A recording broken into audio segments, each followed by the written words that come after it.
Listo. Bueno, muy buenas tardes para todos. Les saluda María Victoria Méndez. Yo soy gerente comercial de Formulabs, representantes ¿Cómo se exclusivos llama? para Formulabs. Nosotros somos Formulabs, representantes exclusivos para Colombia de los laboratorios Yarrow Fórmulas, del laboratorio Carson Labs. Ellos son fabricantes exclusivos de los productos Yarrow-Dophilus EPS, nuestro sistema de probióticos avanzado, uno pues de tantos productos que maneja, y también Carson Labs, fabricante del producto número uno en Estados Unidos, en Colombia y otros países del mundo, del mejor omega 3 con certificado IFOS de calidad de alta concentración y pureza garantizada.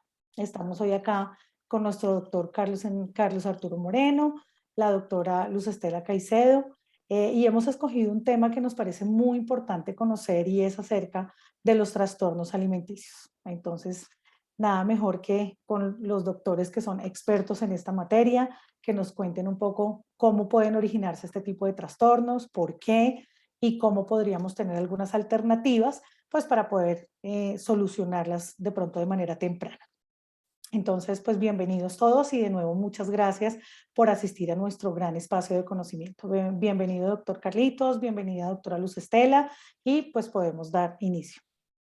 Bueno, Muchas gracias. muchas gracias a ti. Vamos a arrancar con nuestra conferencia. Muchas gracias a todos los que están aquí presentes.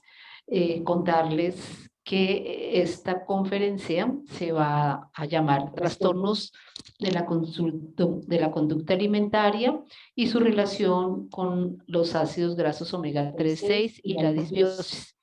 La vamos a dictar el doctor Carlos Arturo Moreno y yo, Luz Estela Caicedo. Es una conferencia patrocinada, como ya les decía María Victoria, por Formulabs. Y el doctor Moreno es médico, especialista en pediatría de la Universidad Militar Central. Es además docente homeopatía clínica del CDH de Francia y es magíster en medicina alternativa de la Universidad Nacional. Yo soy médica cirujana, especialista en neurología infantil también de la misma universidad y docente también de homeopatía clínica del CDH de Francia. Vamos a tener este plan de trabajo.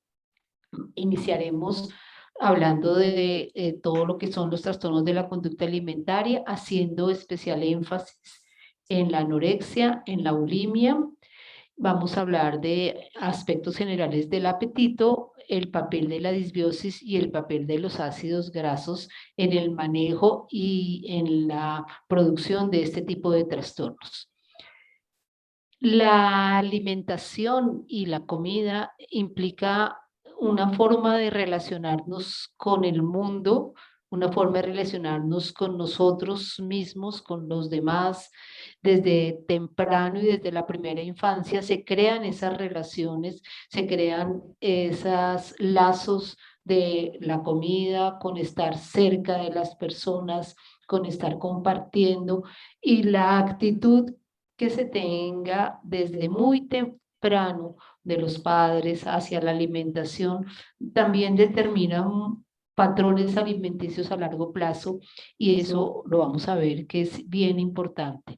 Esta forma como vemos el mundo a través de la forma como nos alimentamos va a cambiar en estos pacientes que tienen trastornos alimentarios o de la ingestión de alimentos, que es como se denominan, que realmente son problemas relacionados en la forma en que comen las personas. Y la definición que aparece en el DSM-5 es alteración persistente en la alimentación o en el comportamiento relacionado con la alimentación. Y aquí viene una parte bien importante que lleva a una alteración en el consumo o en la absorción de los alimentos, y que a su vez causa un deterioro significativo en la salud física o en el funcionamiento psicosocial de la persona que lo sufre. Entonces son personas que tienen dificultades en su alimentación, que causan alteración en la forma como se alimentan y que a su vez esto lleva a un deterioro en su salud, tanto física como emocional y psicosocial. Y tiene mucho que ver con esto, con el cómo me veo, no tanto cómo me ven los demás, sino cómo me veo, cómo una imagen mía se refleja en una forma que no es la real, cómo quiero parecerme a una imagen que tengo en mi cabeza y cómo de pronto cuando me veo en el espejo me veo de otra manera. Y esa percepción de mi cuerpo y esa percepción de lo que yo quiero ser, evidentemente puede llevar a algún trastorno de este tipo alimenticio. Los principales trastornos de la conducta alimenticia que ponemos en estas siglas TCA son la anorexia nerviosa, la bulimia nerviosa y los trastornos de conducta alimenticia no especificados, dentro de los que caen algunos de estos dos primeros, pero que no cumplen todas las características ni cumplen todos los requisitos que están dentro de los criterios diagnósticos y entonces se pasan a este no especificado. También hay otros trastornos de los que vamos a hablar también y vamos a mencionar los más cortos que también aparecen en ese capítulo del DSM-5 de los trastornos de la conducta alimentaria. Una cosa que es muy llamativa es el hecho desde que desde los años 50 este trastorno ha venido en aumento. Su incidencia se ha incrementado en forma sostenida, llegando a ser una de las enfermedades más frecuentes en la adolescencia y que vemos con más peligro para la vida de estos adolescentes. Llamativamente, además, cada vez lo estamos viendo más temprano. Antes pensábamos que aparecía después de los 14, los 15 años, y ahora estamos viendo niños de 8 o 9 años que empiezan a presentar ya trastornos compatibles con anorexia o con bulimia. Y pues sabemos que el 85% de estos trastornos ocurren durante la adolescencia. Es muy raro que ocurran después de los 40 años, pero hay casos en los cuales los síntomas pueden aparecer en forma tardía. Se encuentra que la incidencia varía entre 0,5 a 3,5 de la población general en anorexia y en bulimia en 1 al 3%, y en estos trastornos no específicos el 3%. Pero hay una pregunta y es, ¿realmente todos se diagnostican? ¿Estamos dejando pasar algunos casos? Todos conocemos personas o en nuestra familia o en nuestro círculo cercano que presentan muchos de estos síntomas y que de pronto nunca han sido diagnosticados. Y eso es algo que nos debe abrir los ojos, porque este estudio que ustedes ven en la parte de abajo, este estudio en colores, es un estudio que hizo la Universidad de Antioquia y la Universidad Nacional, tratando en un grupo de estudiantes mirar las posibilidades de presentar estos signos o estas enfermedades. Y ellos encontraron que había un 33% con riesgo de sufrir alguna entidad de trastorno de alimentación, un 14, casi un 15% de casos subclínicos y casos ya diagnosticados, un 2,3 de bulimia y un 0,9 de anorexia. Esto es una señal muy importante, porque si vemos casi que 3 de cada 10 adolescentes están en riesgo de sufrir un trastorno de conducta alimentaria, pues es una alarma muy importante. Esta es otra estadística que se muestra cómo desde el 2011 al 2017 se han disparado los casos de trastornos de conducta alimentaria. Entonces hay mucho crecimiento en la incidencia de esta enfermedad. Es, como decíamos, cada vez más frecuente en los adolescentes. El género femenino predomina sobre el masculino. En estudios van de 9 a 1 o de 10 a 1. La posibilidad de recuperación varía según cada paciente, pero más o menos, y el diagnóstico, más o menos es del 50%, o sea, es una recuperación baja realmente. En algunos estudios se dice que se alcanzan a recuperar hasta el 70%, pero el riesgo de muerte es de 6.6 al 15% de los pacientes que sufren alguno de estos trastornos, y es un riesgo especialmente alto, y es unas entidades a las que tenemos que ponerles cada vez más atención, tratar de profundizar más, conocer más, buscar más, hablar con los padres, estar como en todo este proceso de detectar signos de alarma en estos pacientes, porque, como decíamos, el peligro de muerte es grandísimo, y este morir por ser delgada y tener delgadez a cualquier precio, pues es algo realmente terrorífico, ver cómo las personas pueden llegar a este estado por ese morir por ser delgada, que realmente es literal, las pacientes están muriendo por ser delgadas. Y aquí vemos algunos de los otros trastornos de alimentarios y de la ingestión de alimentos que aparecen en el DSM, o sea, en la clasificación internacional de enfermedades psiquiátricas. Vemos que está la pica, el trastorno de rumiación, un trastorno que se llama evitación o restricción de la ingestión de alimentos, los dos principales, anorexia, bulimia, el trastorno de atracones y otros trastornos no especificados que vamos a también a conversar un poquito más adelante. Este primero, solamente para mencionarlo, es la pica. La pica se define como una ingestión persistente de sustancias que no son nutritivas y no alimentarias durante un periodo mínimo de un mes y que son inapropiadas para el momento del desarrollo de esta persona. Esas son sustancias no nutritivas que pueden ser tierra, tiza, lápiz, arena, hilo, pelos. Bueno, hay una amplia variedad de cantidad de sustancias. Pacientes que empiezan a comer estos alimentos, se ha visto que es algo muy frecuente en pacientes que tienen déficits neurológicos, pero no es exclusivo de ellos. Hay personas que lo sufren sin tener este tipo de déficits. Algunas veces se ha asociado con déficits vitamínicos, con déficit especialmente de zinc y de hierro, y pues son pacientes que hay que estudiar porque eventualmente llegan a tener una alteración importante con complicaciones, con trastornos gastrointestinales importantes y a veces con obstrucciones intestinales.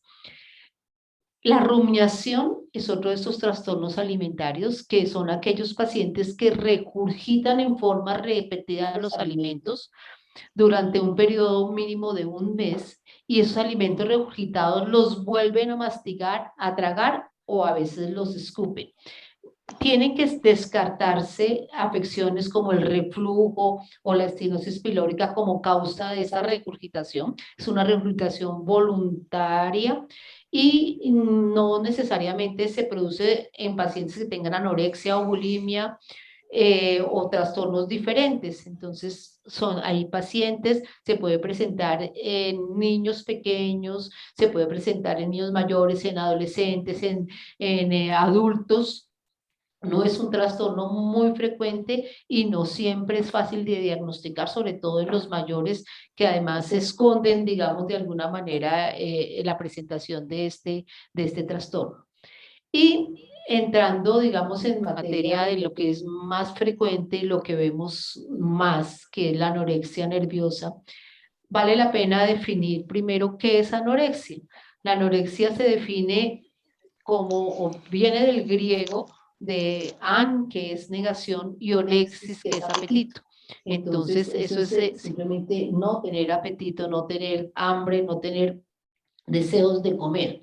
La anorexia sola es un síntoma que acompaña muchísimas enfermedades, pero la anorexia nerviosa no es un síntoma, es un trastorno específico donde hay una pérdida autoinducida del peso que se acompaña de la distorsión de la imagen corporal y cuando está presente indique que hay un estado patológico diferente en ese paciente y va a tener unas consecuencias muy graves para la salud de quien lo padece.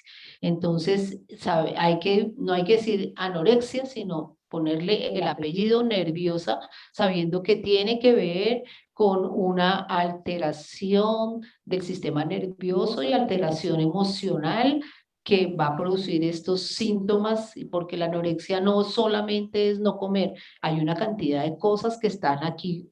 Y se conoce desde hace mucho tiempo, desde hace casi 2 siglos ya se diagnosticó como tal, pero por ejemplo, en 1360 se encuentra que la Santa Catalina parece que sufrió anorexia, que en ese tiempo se llamaba anorexia santa, y muchos de las santas y de las religiosas de esa época atribuían al ayuno y a no comer unas características que las hacían santificarse más.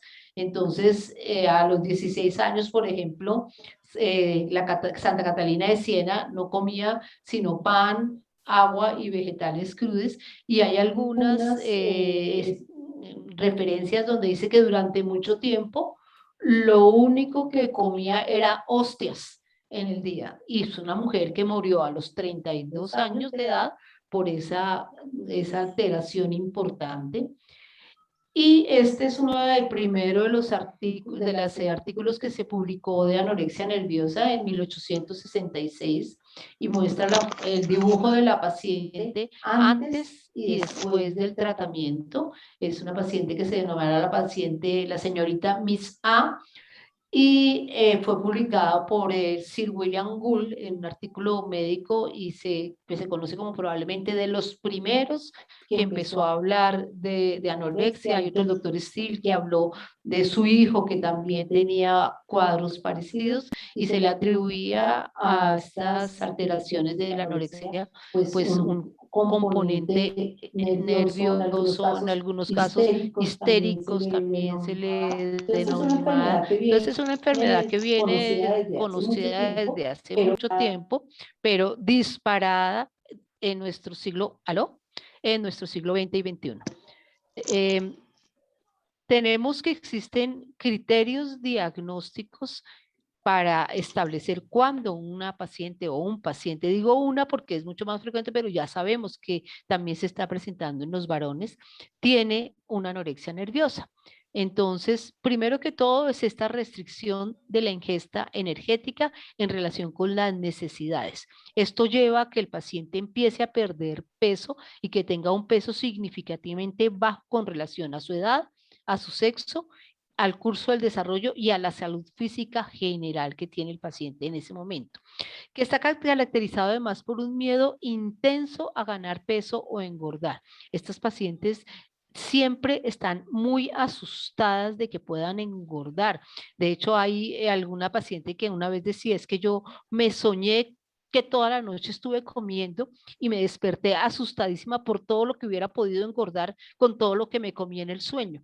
Y ese es un miedo patológico a enfermar y que interfiere en el aumento de peso, incluso cuando estas pacientes se dan cuenta de que su peso está ya excesivamente bajo. No son capaces de reconocer el peligro de ese peso bajo, no se perciben la forma en su propio peso, constitución, y tiene una autoevaluación que tiene una falta persistente en reconocer la gravedad de su bajo peso corporal actual. Los pacientes y las pacientes con anorexia nerviosa se pueden ver extremadamente flacas, pero en ningún momento creen que eso es símbolo de que están enfermas o signo de que están enfermas, ni que es realmente grave lo que les está pasando. Siempre hay como una conducta negando todo lo que ocurre.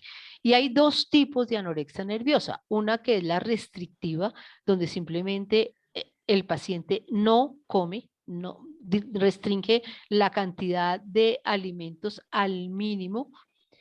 Y la purgativa, en la cual además de no comer, o come algunas cosas y vomita, o empieza la utilización de medicamentos, ya sean medicamentos laxantes, medicamentos diuréticos, con el fin de bajar de peso o de bajar o de eliminar los pocos alimentos que se ha comido. Pueden estar combinadas, pueden tener restrictiva y purgativa, pero pues digamos esta es la clasificación a tener en cuenta y a buscar en estos pacientes. La podemos clasificar también como leve, moderada, grave o extrema de acuerdo al índice de masa corporal que presenten estos pacientes.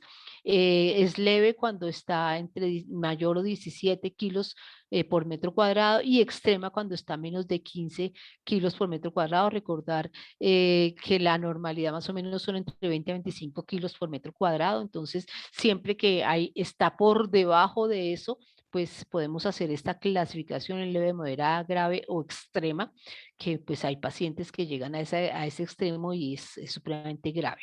Además de eso, tenemos que recordar que existen una serie de señales físicas asociadas a estos pacientes. Obviamente la pérdida de peso o la falta de ganancia de peso, pero además asociada con piel seca, con un cabello totalmente quebradizo, con una piel que es seca y que se parte fácil, con frialdad en las manos, en los pies, frialdad distal, con astenia, adinamia, pacientes que empiezan a tener problemas de memoria. Cuando hay una pérdida importante de peso, empieza a aparecer lanugo, ese vellito pequeño, suave en toda la piel, tratando nuestro organismo de protegerla contra el frío. Hay caída del cabello, hay atrofia muscular, hay alteraciones dentarias, especialmente en las pacientes que vomitan, que ya veremos más adelante alguna foto. Hay atrofia mamaria, presencia de edemas por la desnutrición. Cuando ya, digamos, es más severo, pues hay bradicardia, hay arritmias, hay hipotensión arterial. A la palpación del abdomen en estos pacientes podemos observar masas fecales bien palpables, puede haber dolor abdominal también a la palpación, y recordar que además estos pacientes con frecuencia presentan amenorrea, que es uno de los signos y de los parámetros diagnósticos. Amenorrea de 2 meses en una adolescente que tiene pérdida de peso o falta de ganancia de peso, inmediatamente uno debe sospechar la posibilidad de anorexia nerviosa. Estos pacientes tienen algunas conductas que es importante que uno observe. Primero que todo, la autopercepción distorsionada. La adolescente que uno, a pesar de que le dice, ¿cómo estás de flaca? Dice, no, no, mira el gordo que tengo por acá, mira que es que aquí en el brazo me sale un gordito, y uno las ve absolutamente flacas. La preocupación por la comida en todo aspecto. Son las adolescentes que se saben exactamente cuál es la proporción de calorías en ciertas comidas, qué alimentos son los que menos calorías tienen, cómo se deben preparar los alimentos para que no engorden, cómo se deben mezclar. O sea, hablan de la comida y saben hartísimo de comida, se saltan las comidas o inventan excusas en el momento de comer, intentan en lo posible no comer en público. Empiezan a tener ciertas comidas y ciertos gustos por comidas específicas, especialmente comidas que no engorden. Tienen la tendencia a cocinar para los otros, entonces son las que se ofrecen en que yo voy a cocinar hoy, y cocinan y al final ellas no comen, sino le sirven a todo el mundo y no comieron nada. Empiezan a crear una serie de rituales en el momento de comer, empiezan a dividir la comida en pedazos, a partirla de una manera, a distribuirla por el plato, a engañar, digamos, de alguna manera a las personas que están alrededor cuando comen. Empiezan a aislarse, dejan de salir con sus amigos, empiezan a utilizar ropa de tallas más grandes a la de ellas, y uno las ve con estos sacos inmensos, con camisetas muy grandes, con pantalones anchos, se quejan constantemente de frío, constantemente están utilizando las pesas, están mirando la báscula, cuánto aumenté, cuánto no aumenté, y empiezan a tener también excesos en hacer ejercicio o deporte.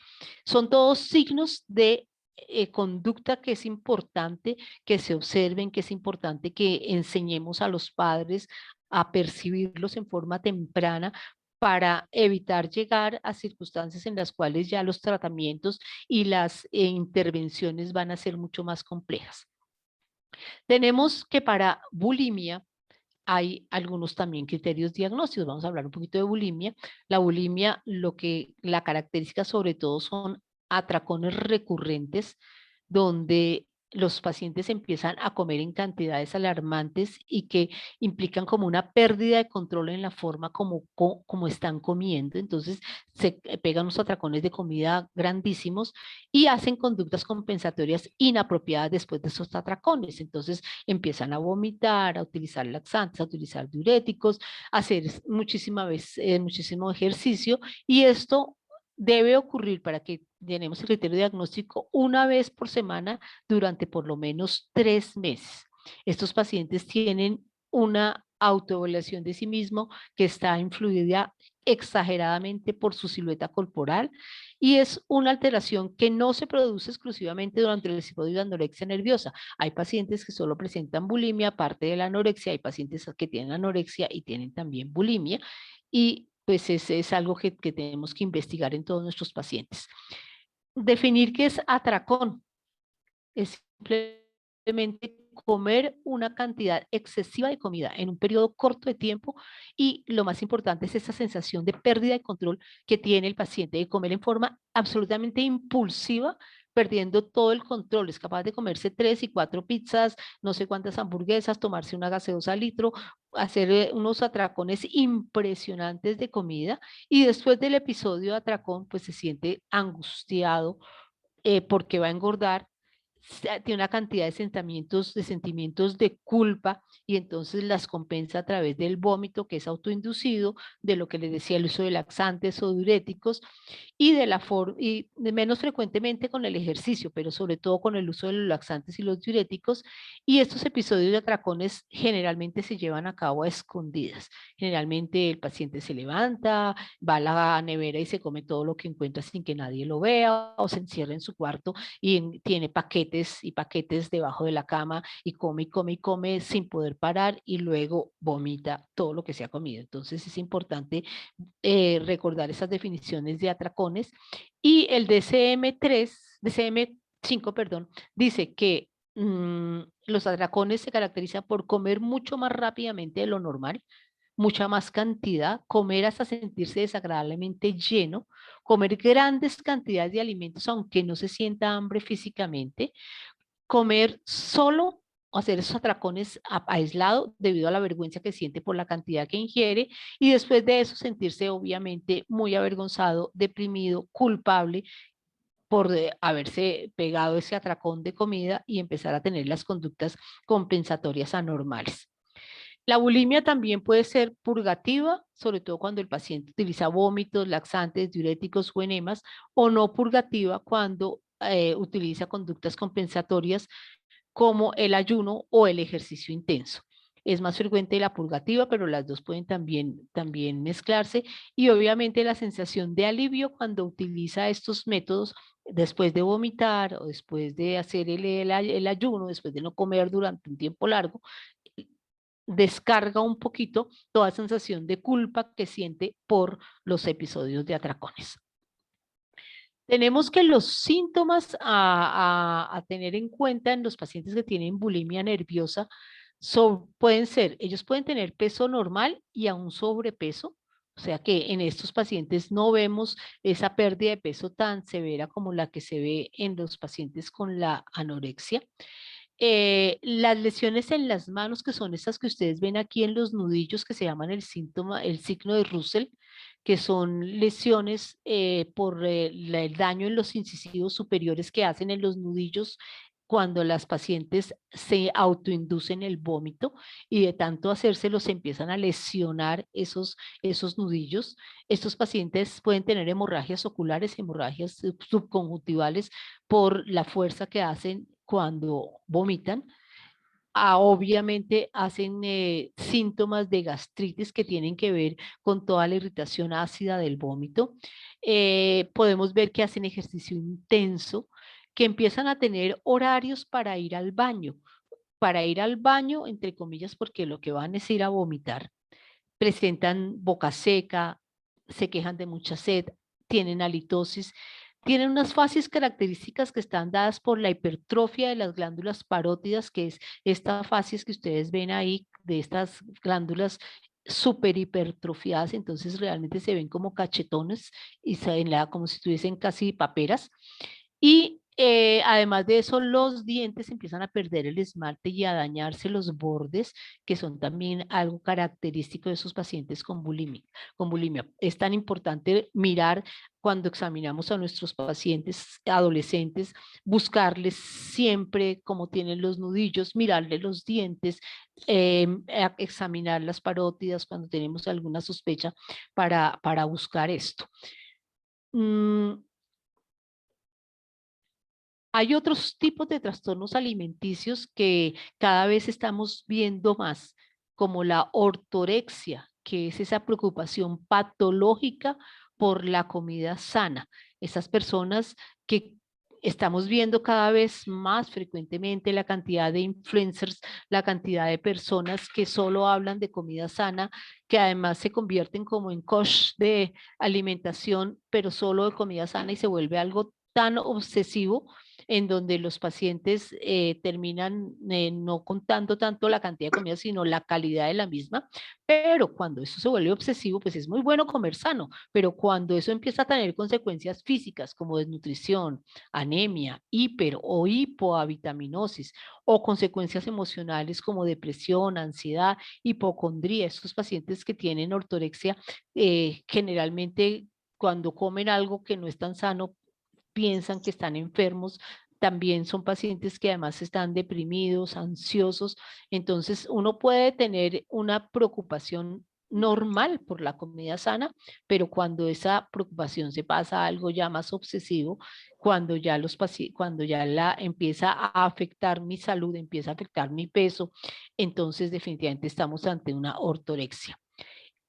El otro, y que es mucho más frecuente en los varones, es la vigorexia, que es ese deseo de ganar masa muscular y no grasa, que lo vemos en los gimnasios, estos personas que están obsesionados con su cuerpo, que necesitan, que hacen ejercicio físico en forma compulsiva hasta hacer hipertrofias importantísimas musculares, que eso empieza a afectar su relación con los demás, que él a veces ya empieza a sentirse realmente culpable por ese exceso de ejercicio y evita que lo vean haciendo tanto ejercicio.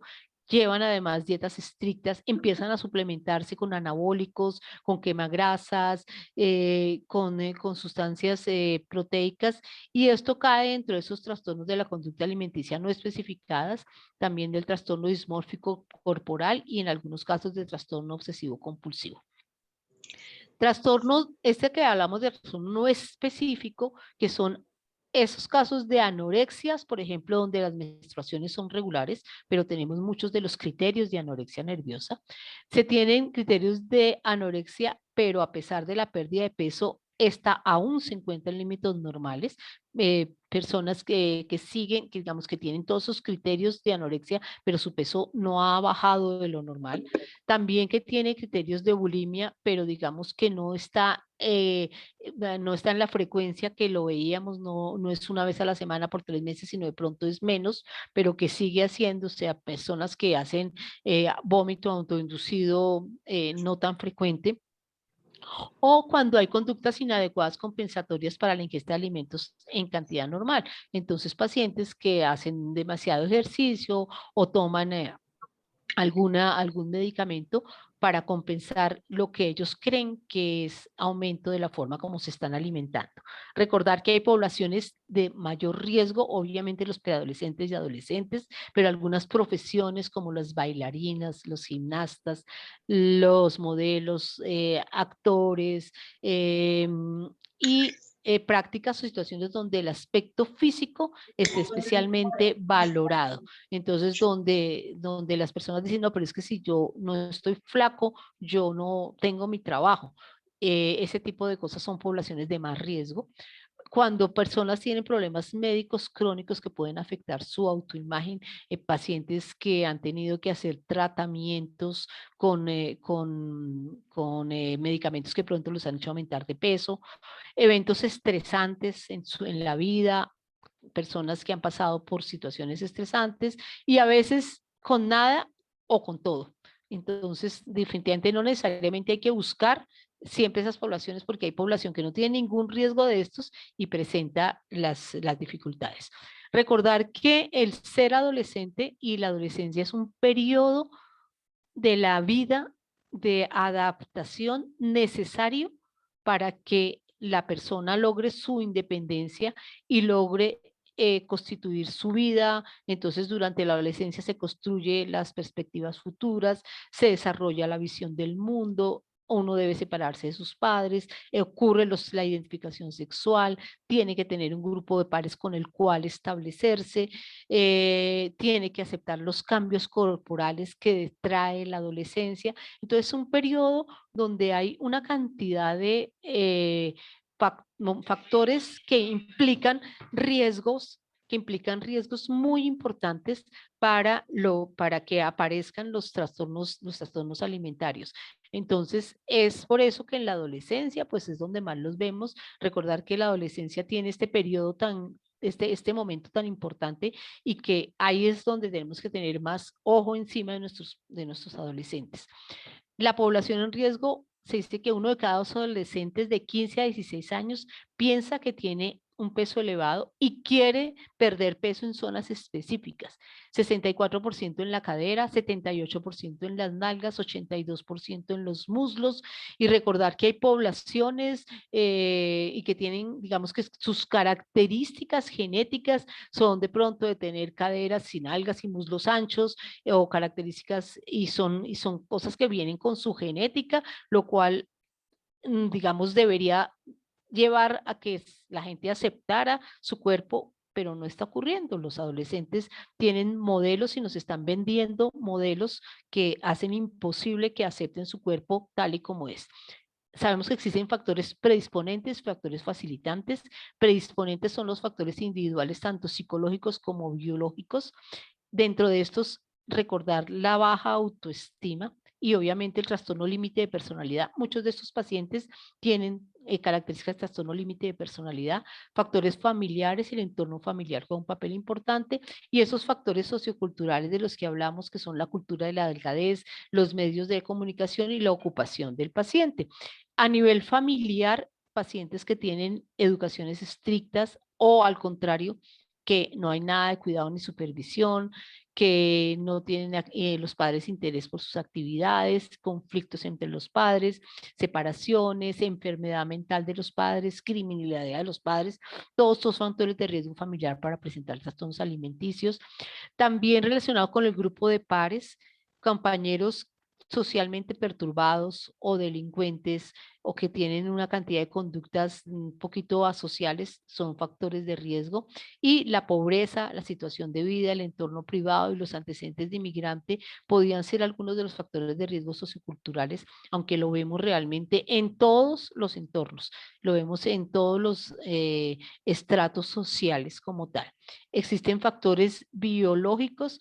Se sabe que definitivamente la parte genética juega un papel muy importante, que tener un miembro cercano de la familia con un trastorno de conducta alimentaria al riesgo de que yo lo pueda presentar, cuando hay historias familiares de depresión, ansiedad, adicción, cuando hay alergias que hacen que los pacientes cambien sus hábitos alimentarios, como por ejemplo la enfermedad celíaca. Ahora que tanta gente sale que tiene intolerancia al gluten, eso es uno de los factores que puede determinar que yo empiece a tener dietas muy restrictivas y que de alguna manera caiga en riesgo de presentar la anorexia nerviosa. No quiere decir que eso sea la causa, sino que puede determinarlo. Y pacientes también con diabetes tipo 1, donde también se hacen ese tipo de restricciones. Se han encontrado que hay alteraciones neurobiológicas que claramente tienen que ver con la enfermedad. Este es una cosa sacada de un artículo reciente donde hace todo el análisis de todas las posibles alteraciones neurobiológicas a nivel de neuroquímica, a nivel de cambios en el volumen de la sustancia gris y la sustancia blanca, a nivel de la conectividad, a nivel de los exámenes de funcionalidad conectividad, con exámenes de resonancia magnética basada en tareas, donde también se han encontrado que existen alteraciones, y a nivel de la microbiota y del microbioma, que es una de las cosas, digamos, más nuevas, que cada vez se está viendo más que influyen en una serie de enfermedades bien importantes. Estos pacientes se han encontrado que tienen disfunción del sistema serotoninérgico, parece que también del sistema de la dopamina, todo lo que tiene que ver con el sistema de recompensa, todo lo que tiene que ver con estos sistemas a nivel de frontoestriatolímbicos. Se han encontrado que las alteraciones de sustancia gris y blanca en algunos pacientes se pueden normalizar una vez se ha superado la enfermedad, lo cual, digamos, es como esperanzador en el sentido de que se puede cambiar la enfermedad y cambiar lo que la alteración cerebral. Dijimos, ya hablamos un poquito de esto, de los factores desencadenantes o disparadores como las dietas, pacientes que son obesos, abuso de sustancia, los comentarios, las burlas de los compañeros, el bullying que se le hace a las niñas, a los niños por estar subidos de peso o por tener un cuerpo de X o de Y manera, y obviamente todas las situaciones estresantes de la vida. Los factores socioculturales, ese cuerpo ideal que nos ha vendido nuestra cultura. Vemos como en este dibujo de abajo está un cuadro que se llama La bañista sentada de 1914, que vemos de Renoir, y vemos como el ideal de belleza tenía que ver con caderas anchas, con muslos anchos, que además tenía que ver mucho con la capacidad reproductora de la mujer, y que lo veíamos desde tiempos antiguos en Rubens y en las esculturas muy antiguas. Luego aparece Marilyn Monroe, que Marilyn Monroe era un cuerpo delgado pero sano. Si ustedes la ven, pues era más delgada, pero realmente sano, esto hasta 1960. Y Kate Moss, a partir del 74, donde el cuerpo ideal empezó a asimilarse con este tipo de cuerpo de modelos absolutamente anoréxicas, flacas, con una delgadez extrema, que hizo que la gente empezara a cambiar ese patrón de belleza, y las mujeres específicamente a querer tener ese tipo de cuerpos. Entonces se promueve la cultura, el ideal de la delgadez, se hace énfasis en las dietas, hay familias que son rígidas y controladoras, hay madres que desde muy pequeñas, y yo he tenido en mi consultorio muchas mamás que ponen a las niñas a dietas estrictas porque para ellas su hija está gorda o va a sufrir obesidad, y empiezan desde muy tempranos a restringirlas y a decirle una cantidad de cosas que obviamente, entre comillas, traumatizan a estas niñas y hacen que al final terminen con todos estos problemas. Esta es una campaña de ropa de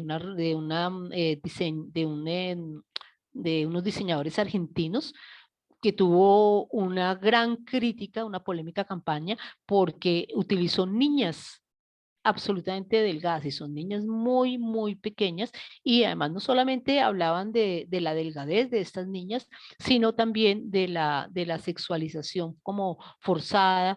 La persona que hizo la propaganda después habló que en ningún momento se trataba de eso, que eran niñas absolutamente sanas y que en ningún momento se había sexualizado, pero obviamente tuvieron que retirar la campaña por la presión, porque esto ya implicaba que niñas de 9, 10 años, este debía ser su ideal, que además no lo venden con las Barbies desde muy temprano.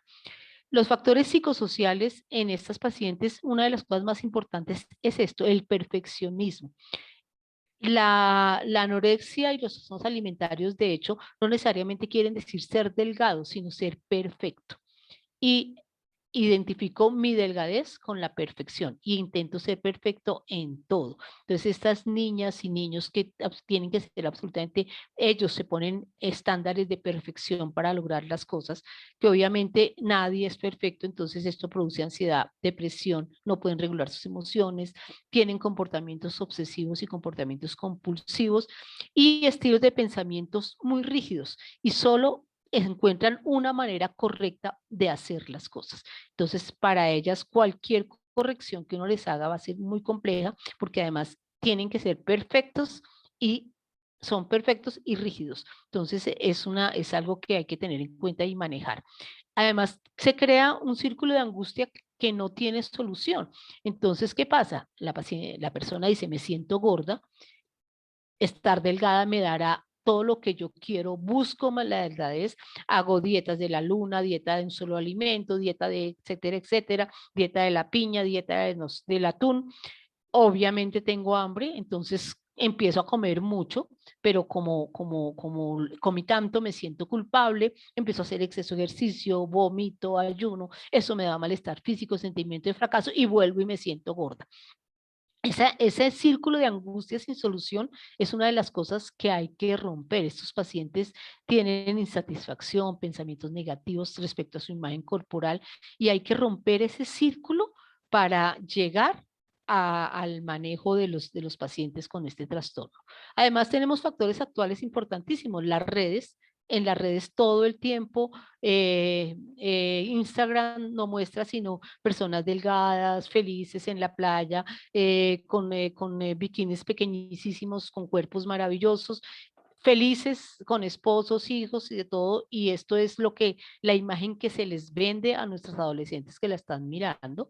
Entonces estos niños son particularmente vulnerables a esos mensajes de las redes que creen que realmente lo que pasa en las redes es la verdad, cuando simplemente es un disfraz de la realidad absolutamente absurdo, pero pues que es muy difícil para ellos no entender que esa es la realidad cuando además se han criado con las redes. Y obviamente hay una presión social por la belleza y la perfección, y es una presión que pues es preguntarse, no solo es social, es una presión muy alta de la familia, de ellos mismos, de todo, para querer pensar que tener el cuerpo perfecto es la felicidad. Hay otros factores asociados como los gurús del ejercicio y la alimentación, que además venden una cantidad de ideas equivocadas, no basadas en la ciencia de cómo se debe comer o qué se debe comer, qué es bueno, qué es malo. Gente que se vuelve absolutamente obsesiva siguiendo estas personas que algunos tienen buenas bases, otros no. Y entonces simplemente empiezan a tener una cantidad de dificultades. Hay clasificación de alimentos buenos y alimentos malos que se vuelven completamente dicotomizados hacia el diablo y el ángel que vemos ahí. Entonces el diablo me dice no coma chocolate, el ángel me dice, el diablo me dice coma chocolate y el ángel me dice coma frutas, cuando a veces de pronto comer chocolate no necesariamente siempre es malo. Entonces ese tipo de cosas. ¿Y qué ha pasado con la pandemia? Con la pandemia se han disparado también las cosas de los trastornos de alimentación por varias razones. Hay varios artículos, les muestro aquí, por ejemplo, donde dice que el estudio inicial encontró 86% de cambios en las conductas alimentarias durante la pandemia y que encontró que obviamente todos estamos con mayores niveles de ansiedad y depresión. Hay disminución de 3 aspectos del bienestar mental, que es el propósito de la vida, el manejo del medio ambiente y mi autoestima, y todo eso está disparando más el problema. Hay pacientes que durante la pandemia también aumentaron conductas restrictivas y las purgas y el ejercicio. Muchos de esos pacientes tuvieron que hacer menos ejercicio, sobre todo durante el confinamiento. Entonces, obviamente, se aumentaron otras conductas y aumentaron los pacientes que, como ya no puedo hacer ejercicio, entonces vomito. Y eso es una cosa que hay que tener en cuenta de lo que es otro de los aspectos que nos trajo la pandemia. Este es un cuestionario que se puede aplicar fácilmente y que con la puntuación total me ayudará mucho a saber si se tiene un riesgo o no de tener pacientes con anorexia nerviosa. Y ahí recordar que hay factores que perpetúan o que dificultan que los pacientes continúen su tratamiento, o sea, que recaigan. Entonces, es, por ejemplo, los amigos y los familiares que inmediatamente la paciente o la persona está delgada, asimilan en cómo estás delgada y cómo te ves de bien. Entonces, inmediatamente hay un reforzamiento positivo de una conducta negativa. Los instructores de baile, los entrenadores, todos que ponen énfasis en que uno tiene que tener un cuerpo muy delgado para hacer ese tipo de deportes. La negación de los papás fácilmente le pueden decir a uno, no, no, no, ella está divinamente, ella me dijo que ya está bien, ella me prometió que va a seguir comiendo, que de ahora en adelante no vamos a seguir con este problema, y es el no ver el problema es una cosa que perpetúa el problema. Entonces es muy importante y además la persona enferma que tiene la anorexia cree que su desgracia extrema no solo es normal, sino que además se ve muy bien y que la única forma de evitar aumentar de peso es alguno de estos mecanismos de purga. Estos pacientes tienen aislamiento, tienen educación, empiezan a dedicar exclusiva y excesivamente al trabajo, hacen ejercicio hasta quedar extenuados, dicen mentiras, se cambian de humor fácilmente, tiene ansiedad, el estado de ánimo está decaído, hay la habilidad emocional, hay ambivalencia, hay desinterés por realizar sus actividades normales y hay una muy baja autoestima que lleva a que cada vez el paciente tenga además más problemas de todo esto. Afortunadamente y cada vez más se está haciendo énfasis en que el cuerpo perfecto no es este de esta propaganda de arriba que es la de Victoria's Secret. Victoria's Secret sacó esta propaganda y fue muy criticada hablando de que esto era el cuerpo perfecto donde hay modelos absolutamente flacas.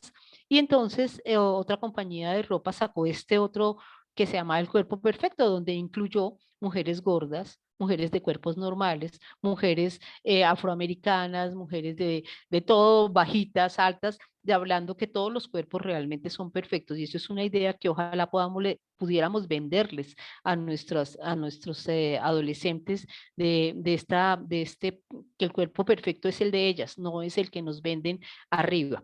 Recordar que el manejo de esto, pues es un manejo que debe ser interdisciplinario, es un manejo que tiene que incluir muchas cosas. Entonces, o hay que hacer estudios de laboratorio, no por no extenderme en la charla, no les hablé que estos pacientes tienen alteraciones hidroelectrolíticas, tienen alteraciones hormonales, una cantidad de cosas. Hay que manejar la parte conductual, hay que hacer terapia familiar porque ese es un problema que se debe manejar con toda la familia y terapia dietética, obviamente, y medicación en algunos casos.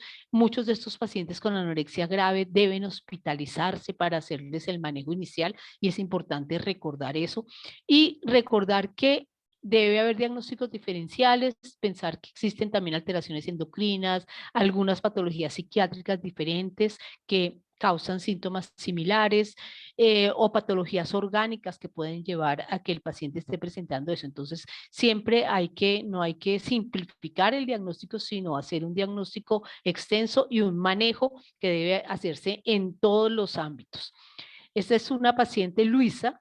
Me encontré buscando en algunas cosas que me llamó mucho esta frase que ella habla. Dice, yo me siento extraña porque el culto al cuerpo ocupa casi todos los lugares y la competencia no pasa por cuántos libros leíste, sino por cuántos kilos bajaste. Le echamos la culpa a la televisión y a las revistas, pero a nosotras, ¿qué nos pasó? Somos culpables también de hacer pasar todo por lo estético y por la imagen. Entonces también, digamos, reflexionar sobre qué es lo que estamos haciendo nosotros, hombres, mujeres, hacia nosotros mismos, el daño, y ella lo habla aquí claramente, es una niña de 18 años con una anorexia. Esto por último, recordar que la anorexia no es una moda, no es un juego, es una enfermedad. No consiste solamente en parecerse al cuerpo de las modelos, es más complejo que esto. Una anoréxica lo que busca es la perfección y cree que con la delgadez extrema lo consigue.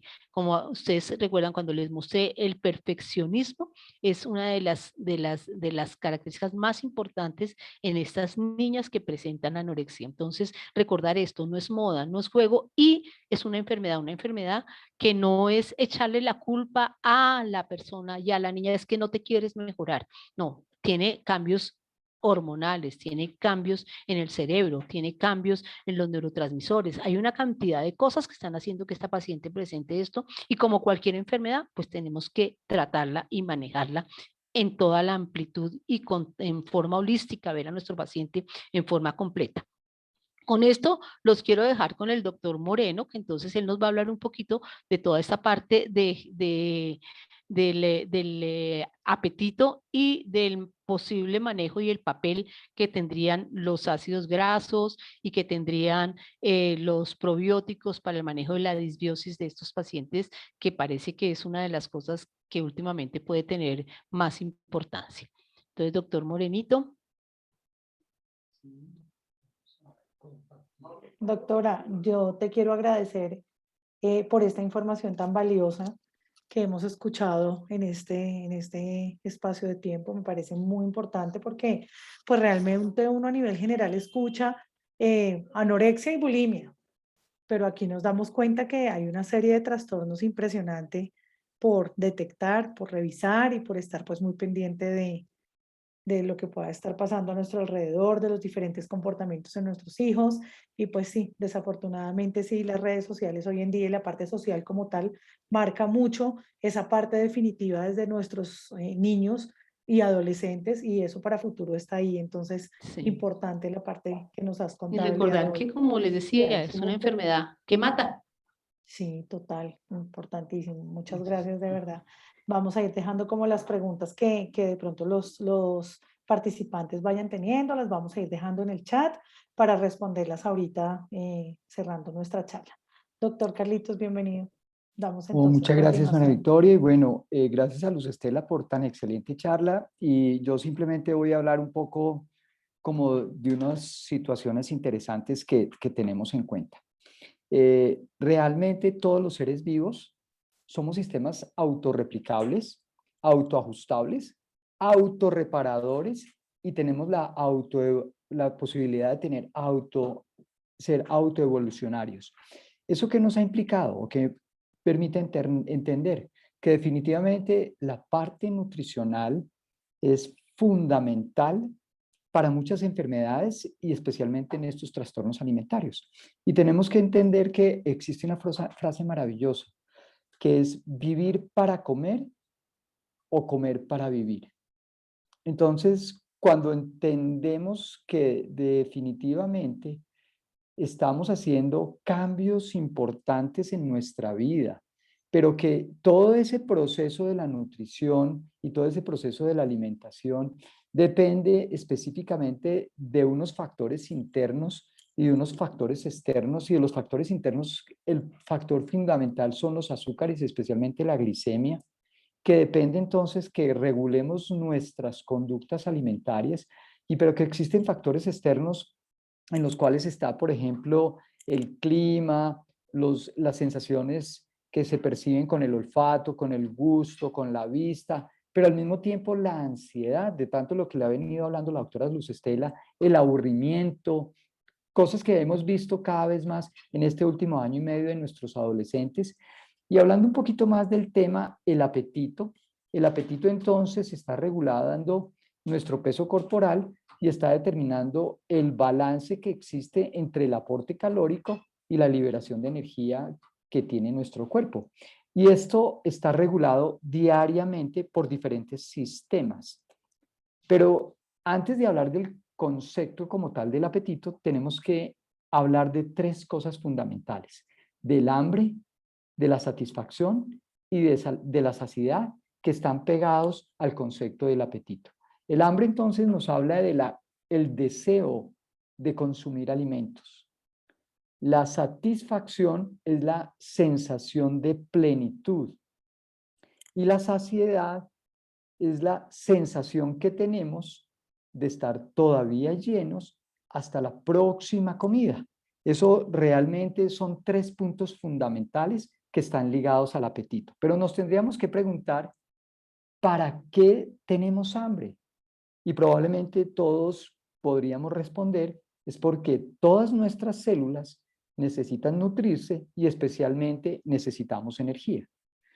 Pero, ¿qué es lo que nos hace dar hambre? Y es allí entonces donde vamos a ver que existen una gran cantidad de mecanismos, y entre esos comenzamos a hablar que existen estos mecanismos, una fase inicial en la cual probablemente se originan cambios a nivel de la corteza cerebral que nos van a permitir entonces hacer una selección de toda una cantidad de programas para poder seleccionar nuestros alimentos. Después viene una fase de consumo en las cuales también existen una cantidad de movimientos que son de tipo rítmico, autonómicos, que están ajustándose a esa fase de la alimentación, como son la liberación de la saliva, la producción del ácido gástrico, la liberación de una cantidad de hormonas, y entre esas la insulina, y obviamente toda su respuesta reguladora para la asimilación de todos esos alimentos que estamos en el tracto gastrointestinal. Y existe una fase de terminación que obviamente nos lleva a esa sensación del llenado gástrico y a su vez de la saciedad. Cuando tenemos entonces esas fases de la alimentación, pueden estar influenciadas por otros factores. Cuando estamos en clima frío, por ejemplo, nuestro apetito se aumenta.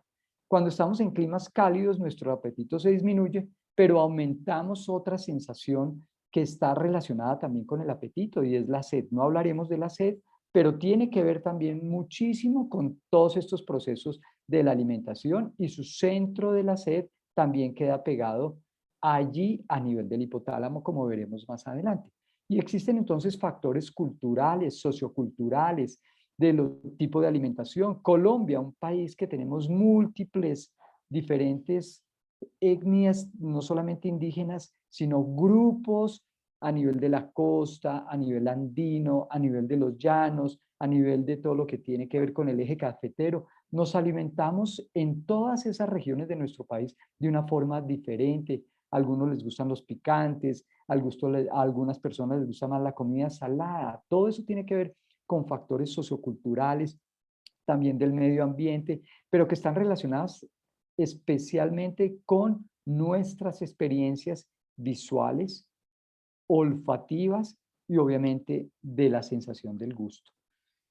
Cada vez que comemos tenemos que también nutrir y especialmente llevar a nuestras células todos estos alimentos que son obviamente esenciales, como los aminoácidos, las vitaminas y liposolubles, hidrosolubles, los ácidos grasos, los elementos trazas, potentes antioxidantes como la vitamina C, la E, obviamente también coenzima Q, el ácido lipoico y alimentos también fundamentales y que son obligatorios, que son las macromoléculas como las proteínas, las grasas y los carbohidratos.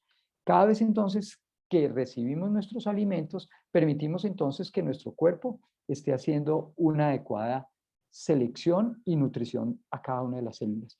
Pero lo más interesante que encontré cuando estaba leyendo este libro sobre los omega 3, encontré una cosa muy, muy linda, una frase maravillosa en este libro que decía, el cuerpo humano no conoce patologías, pero comprende la nutrición. Y realmente eso es lo que pasa con nuestro cuerpo. Sabemos y necesitamos de nuestros alimentos, pero necesitamos alimentos que regulen y que permitan entonces un adecuado balance energético. Y existen entonces unos sistemas que están dados a nivel de corto plazo para la regulación de la alimentación y obviamente de los balances energéticos. Y ese sistema que está obviamente dado por un corto plazo, está dado por el hambre y el apetito, y a largo plazo por una cantidad de sustancias como lo son los péptidos, oroxígenos y también esos sistemas que están dados por el sistema catabólico nos van a permitir regular entonces a corto plazo la sensación de llenura a nivel estomacal, la saciedad y a largo plazo las señales a nivel del tejido graso, las señales de adiposidad, que son péptidos anoxígenos y obviamente para el consumo a nivel de la liberación energética. Hablando entonces un poquito más de lo que tiene que ver con esas sensaciones de hambre, con esas sensaciones de saciedad, esos deseos de comida, tenemos que a nivel del hipotálamo, en el centro de nuestro cerebro, encontramos entonces dos núcleos importantes. El núcleo lateral del hipotálamo, que es el centro del apetito y es el que nos da el deseo de comer y nos permite entonces la hiperfagia. Y tenemos el núcleo medial, que es el centro de la saciedad, es el que nos permite entonces lograr tener esa capacidad de disminuir el apetito, obviamente limitar los alimentos y en algunos casos tener anorexia.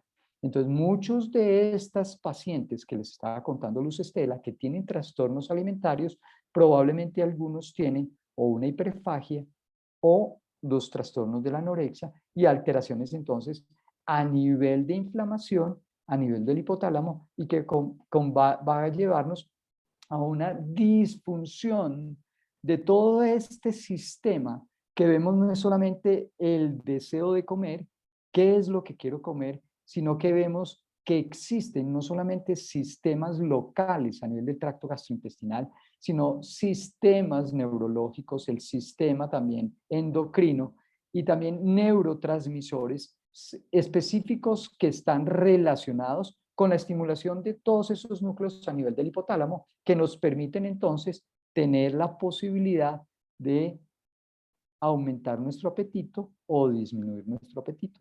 Y obviamente esos efectos sobre la ingestión de los alimentos se están viendo entonces que nos incrementa entonces el consumo de los alimentos. La grelina nos va a permitir entonces aumentar, igual que las hormonas tiroideas y los glucocorticoides, y que nos disminuye el consumo de los alimentos. Péptidos específicos a nivel gastrointestinal, como la colecistoquinina, la enterostatina, el péptido similar al glucagón, la somatostatina, la amilina, el péptido liberador de gastrina, el péptido YY336, y obviamente existen también algunas hormonas que tienen una acción a nivel del tracto gastrointestinal, la lectina, la insulina, citoquinas como la interleuquina 6, factor de necrosis tumoral alfa y metabolitos como los cuerpos cetónicos, y obviamente nos van a permitir y entrar entonces en todo este sistema que tiene que ver entonces con la ingesta de los alimentos, donde también existen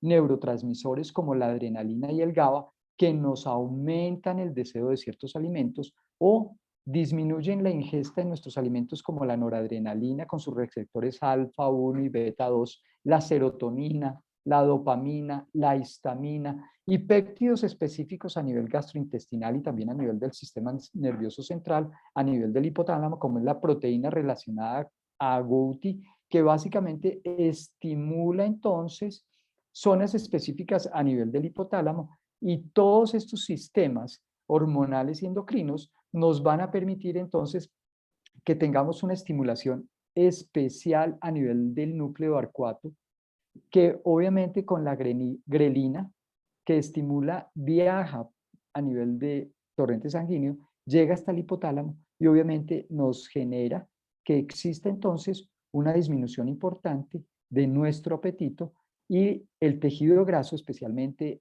los adipocitos o la grasa blanca, que libera una gran cantidad de lectina, que bloquea entonces todo ese estímulo sobre el hipotálamo y nos permite disminución también del apetito. Entonces tenemos la lectina actuando sobre ese hipotálamo y en conjunción con una gran cantidad de sustancias, no solamente sistémicas a nivel del sistema nervioso central como la serotonina, sino también como la insulina, el nervio vago, que nos va a permitir entonces bloqueo de todo nuestro sistema del apetito. Y aquí vemos entonces que existen no solamente sustancias que nos van a aumentar nuestro apetito, como la grelina, como la hormona concentrador de melanina, la galanina, el GABA, los endocannabinoides, que cada vez están estudiándose más, y ese sistema es absolutamente maravilloso con la cannabis medicinal, los glucocorticoides, los andrógenos,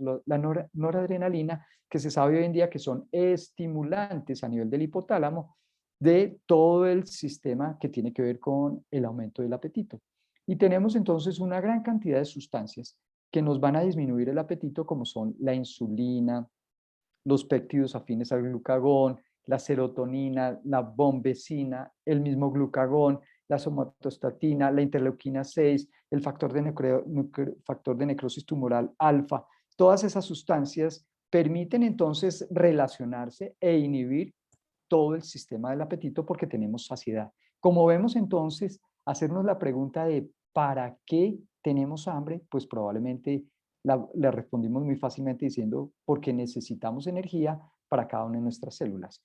Pero cuando decimos ¿por qué se da el hambre? Ya vemos que no es solamente una necesidad fisiológica a nivel del tracto gastrointestinal, sino que vemos que es una conjunción, una unión de múltiples factores, no solamente neurológicos, sino también inmunológicos, endocrinos, emocionales, de neurotransmisores, que nos van a permitir entonces que nuestra conducta de la alimentación sea autorregulada a largo plazo, que está regulada por el peso corporal y por las reservas de tejido graso, y a corto plazo está relacionada entonces con la ingesta y con la finalización, específicamente con la saciedad, y está dada básicamente por los carbohidratos. Existen neurotransmisores específicos que nos van a permitir entonces regular todo lo que tiene que ver con la saciedad y con disminución del hambre. Por ejemplo, la serotonina nos bloquea el hambre. La dopamina nos aumenta la adicción, nos aumenta los deseos de comer, pero no de comidas más saludables, sino lo que nos da deseos cuando estamos con ansiedad. Carbohidratos, comida chatarra, gaseosas. ¿Por qué? Porque probablemente eso nos calma, nos disminuye la ansiedad, pero al mismo tiempo nos da un poco de placer. Eso es el efecto que tiene la dopamina. La lectina es un regulador de la grasa periférica y obviamente bloquea de forma importante porque nos da saciedad. El péptido YY336 inhibe el hambre. La insulina induce el hambre, estimula el deseo de comer y obviamente estimula la capacidad de asimilar la glucosa. Y la grelina crea sensaciones de hambre a nivel estomacal. Existen varias teorías o varios mecanismos que nos han demostrado cómo podríamos entonces estar relacionados con el deseo del hambre. Se habla entonces de la hipótesis termostática que nos dice que cada vez que la temperatura corporal comienza a disminuir, entonces se relaciona con ese aumento de ese deseo a nivel del hipotálamo. La hipótesis glucostática, que cuando se disminuye la concentración de glucosa a nivel del torrente sanguíneo y obviamente hay una estimulación a nivel del hipotálamo, entonces también se liberan todas esas sustancias para que tengamos deseos de comer. La hipótesis estomacal e intestinal, que obviamente nos ha permitido entonces disminución del contenido estomacal, contracciones a nivel del tracto gastrointestinal y estimulación entonces de todas esas hormonas intestinales que permiten entonces que tengamos el deseo del hambre. Y a nivel lipostática, que tiene que ver entonces con altas contenido de grasa, alto contenido de tejido graso, que parece ser que tiene un punto importante en la regulación de la sensación de hambre y la sensación de saciedad. La lectina, que significa delgado del griego, es producida por los adipocitos, es una adiposina, es una hormona que actúa a nivel del hipotálamo para disminuir la cantidad de alimentos e incrementar el consumo de energía. Tiene receptores a nivel periférico, pero también a nivel del cerebro, no solamente en el hipotálamo, sino a nivel del lóbulo, de los lóbulos frontales. Y obviamente tiene inactivación cuando hay obesidad o en las épocas tempranas de la vida. Y en mujeres que tienen aumento del tejido graso, obviamente pues hay un aumento de la producción de la lectina. ¿Cómo regulamos entonces nuestros deseos de comer? ¿Cómo se estimula entonces nuestro deseo de comer? Ya vimos la lectina, el neuropéptido Y, que aumenta la ingesta de los alimentos, se localiza en las neuronas y se aumenta durante el hambre y disminuye durante la saciedad. Las hormonas liberadoras de corticotropina inhibe la ingesta de los alimentos y catecolaminas como la adrenalina, noradrenalina, aumentan los aportes de alimentos y aumentan la frecuencia y el gasto energético a nivel de todo el cuerpo. Los péptidos intestinales, hormonas gastrointestinales, inhiben el consumo de alimentos, nos dan saciedad e incluyen entonces el péptido liberador de gastrina, el glucagón, la somatostatina y la colecistoquinina. Y esto es como un resumen de todo lo que vemos y encontramos entonces que a nivel del tracto gastrointestinal se liberan una gran cantidad de sustancias que nos aumentan todo lo que tiene que ver con la saciedad. Estimulamos entonces a nivel del hipotálamo todas esas receptores específicos que tienen que ver con la melanocortina, que nos disminuye el apetito y obviamente relacionamos entonces a nivel del hipotálamo liberaciones de todas esas sustancias como la proteína parecida a la GOTI, la hormona estimulante de la melanocortina, la hormona liberadora de corticoides y obviamente existen a nivel del tejido adiposo liberación de lectina, omectina, bisfatina que nos van a llevar a disminución del apetito. Y cuando entonces hacemos ayuno, lo que hacemos entonces es tener una gran cantidad de grelina que estimula entonces el neuropéptido Y, la proteína parecida a GOTI, y eso aumenta el apetito. Estimulamos entonces el hipotálamo, también todo el sistema cannabinoide de los endocannabinoides parece ser que también tiene que ver con esta estimulación del hipotálamo y obviamente hay una disminución de la reserva energética que hace que tengamos un aumento del apetito. Eso es como a grosso modo y grande mostrándoles cómo podemos tener disminución del apetito o un aumento del apetito. Todo eso tiene que ver entonces, como les decía, sistemas integrados del sistema endocrino, del sistema neurológico, de los neurotransmisores, del punto más importante que es nuestro centro de saciedad y nuestro centro de apetito a nivel del hipotálamo y obviamente todo lo que tiene que ver con la producción de hormonas del tracto gastrointestinal, estimulación de la motilidad intestinal y obviamente el deseo. Todo eso nos tiene que ver entonces y tenemos que pensar que la alimentación hace parte fundamental, no solamente del crecimiento de nuestros niños, de todo lo que tiene que ver también con la parte de estimulación inmunológica, porque si nos alimentamos adecuadamente, si le damos a nuestros niños los nutrientes necesarios, pues va a crecer adecuadamente, va a fortalecer todo su sistema inmune y obviamente va a tener un adecuado sistema de saciedad, de sensación de hambre y obviamente todo este sistema integrado se va a ver mejor.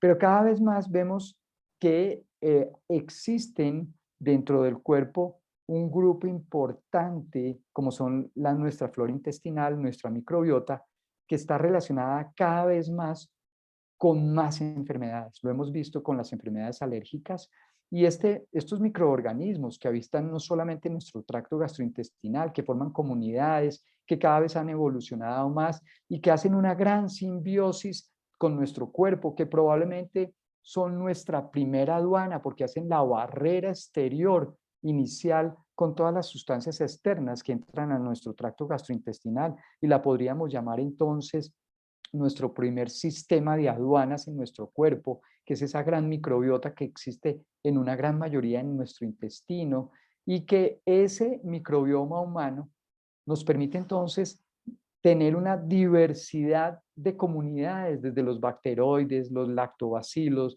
los estafilococos, y que cada vez más este genoma de la microbiota intestinal se está estudiando más y cada vez nos demuestra que no solamente es en el tracto gastrointestinal, sino que es en todo nuestro cuerpo, en la piel, a nivel del tracto respiratorio, a nivel geniturinario. Tenemos una gran cantidad de microbiota que nos permite hacer una simbiosis y que esa simbiosis es la que permite entonces tener un adecuado funcionamiento de nuestro cuerpo.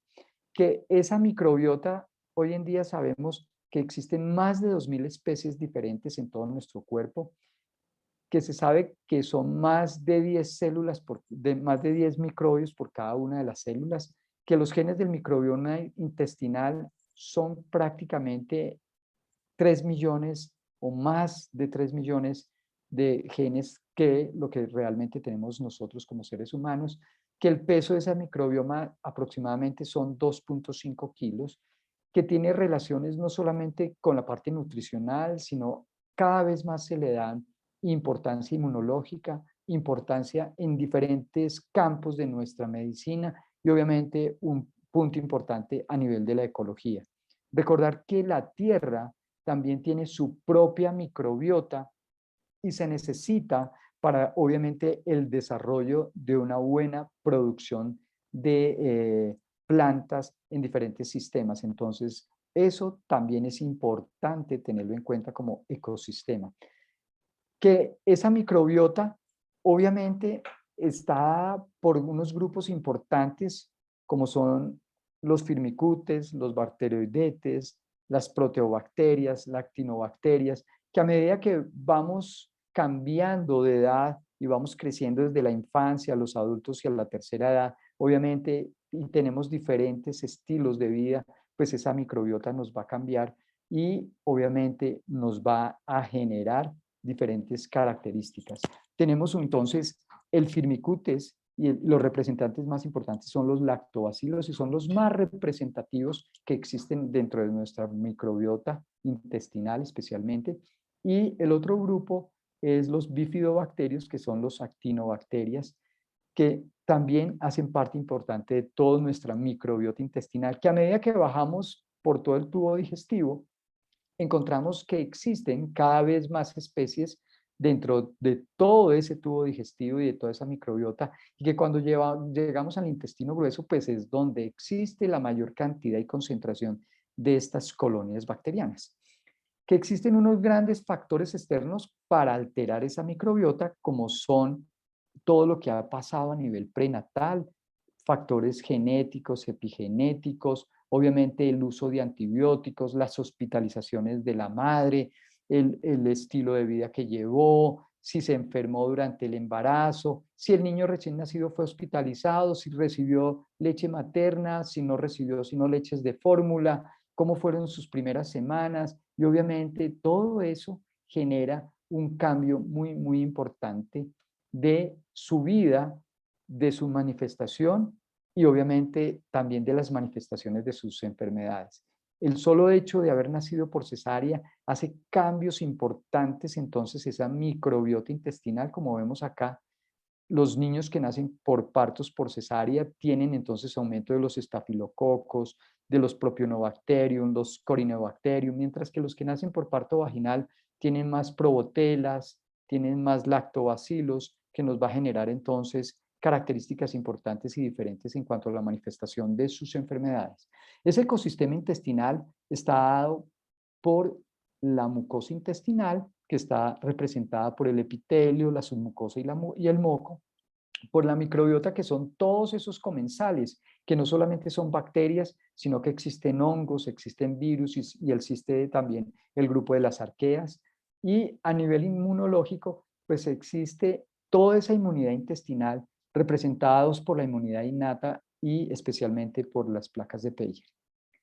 ¿Por qué es importante entonces esta microbiota? Porque tiene funciones estructurales, tiene funciones protectoras y tiene funciones metabólicas. A nivel estructural, sabemos que entonces nos ayuda a mejorar las vellosidades intestinales, permite que las crestas intestinales funcionen adecuadamente y son lo que les decía, la primera barrera, son la primera aduana de nuestro cuerpo. No se les olvide, ellas hacen la aduana, permiten entonces tener un bloqueo de los agentes que pueden causarnos patologías importantes a nivel de nuestro cuerpo. Y obviamente tenemos una función protectora. Protectora porque hacen un efecto de barrera y lo que les decía entonces son nuestro primer sistema de aduanas. A nivel metabólico nos ayudan a la digestión, ayudan a la fermentación, nos producen vitaminas, especialmente la vitamina D, vitamina K y obviamente ácidos grasos de cadena corta que cada vez más se asocian y se relacionan con ese sistema del intestino-cerebro y especialmente el ácido butírico y control de todo el proceso inflamatorio.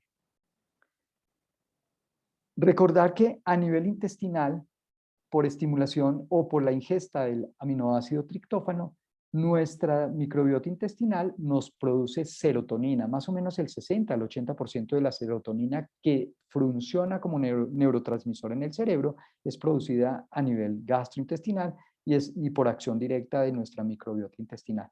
Entonces, toda esa microbiota permite que haya un equilibrio entre el huésped y obviamente que exista una tolerancia inmunológica, una integridad de esa barrera física y que cuando se rompe esa primera barrera, que cuando se daña nuestra aduana, entonces comenzamos a tener cambios en esa composición de esa microbiota, alteraciones importantes a nivel inmunológico y obviamente la asociación de una gran cantidad de enfermedades crónicas. Es lo que cada vez más llamamos de la disbiosis.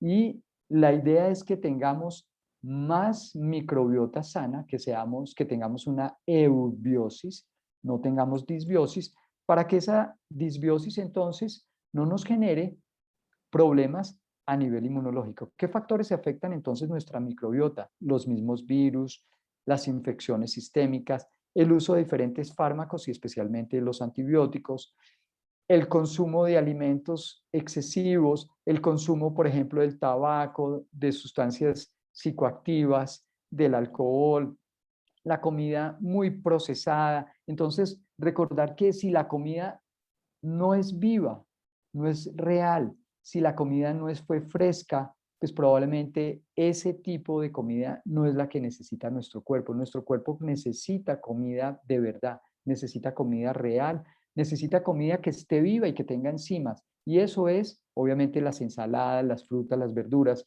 los que nos va a permitir entonces tener una mejor microbiota. El uso de antibióticos, los contaminantes y obviamente la senetud hace cambios a nivel de la microbiota y que nos va a generar entonces esas disbiosis que se van a ver en múltiples enfermedades, la fatiga crónica, los desequilibrios hormonales, especialmente alteraciones a nivel del tiroides, el acné, problemas como la obesidad o la anorexia, alteraciones del sistema inmunológico, la artritis reumatoidea, las artritis reactivas, todos los síndromes de Sjögren, alteraciones del estado de ánimo, que es lo que hemos estado hablando, y específicamente alteraciones de la conducta alimentaria. ¿Y qué se relaciona entonces con estas alteraciones de la microbiota con la salud?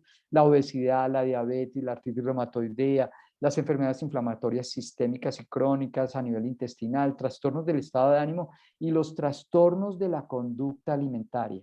Cada vez más salen más estudios mostrando cómo la microbiota se relaciona con esto. Y tenemos entonces trastornos como los niños, trastornos de atención e hiperactividad y el autismo. Y ese cerebro, el eje de intestino-cerebro, que le llamamos a nuestro intestino el segundo cerebro, pues obviamente se relaciona cada vez más con trastornos importantísimos como son los desórdenes de la alimentación.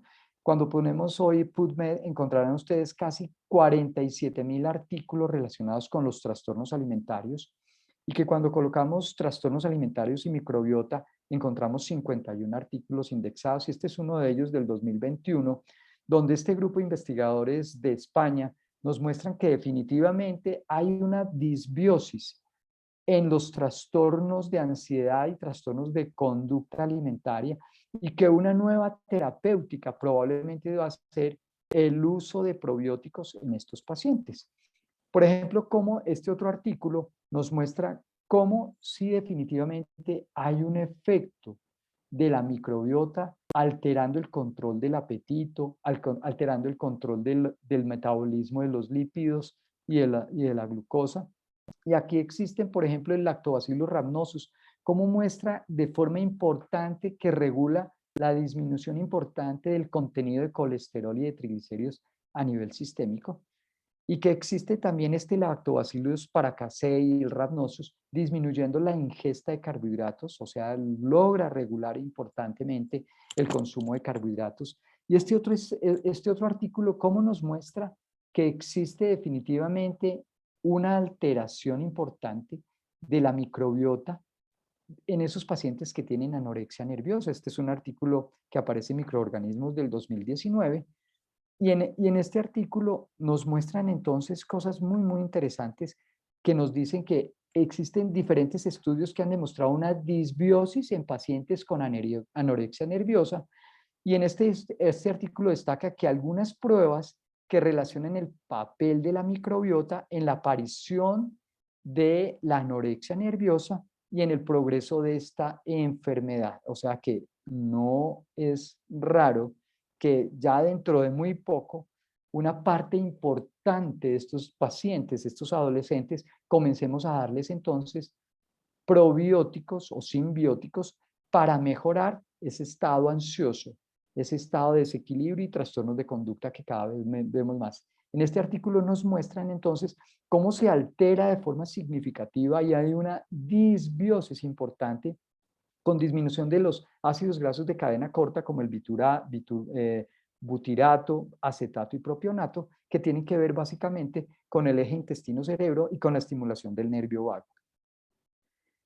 Y hay varios artículos ahí mostrando, pero quería traerles que es toda la recopilación en este artículo del 2018, cómo hay una disminución de un tipo específico de los pectoestreptococos, enterobacterias, roseburias, que son un grupo de comensales intestinales de la microbiota que se disminuyen cuando hay anorexia nerviosa o cuando hay alteraciones de ansiedad y cambios de la conducta alimentaria, pero que hay un incremento importante de las klebsielas, de las salmonelas, de las turibacterias y de las anaerotrocus, que son básicamente comensales y que pueden generar patología importante.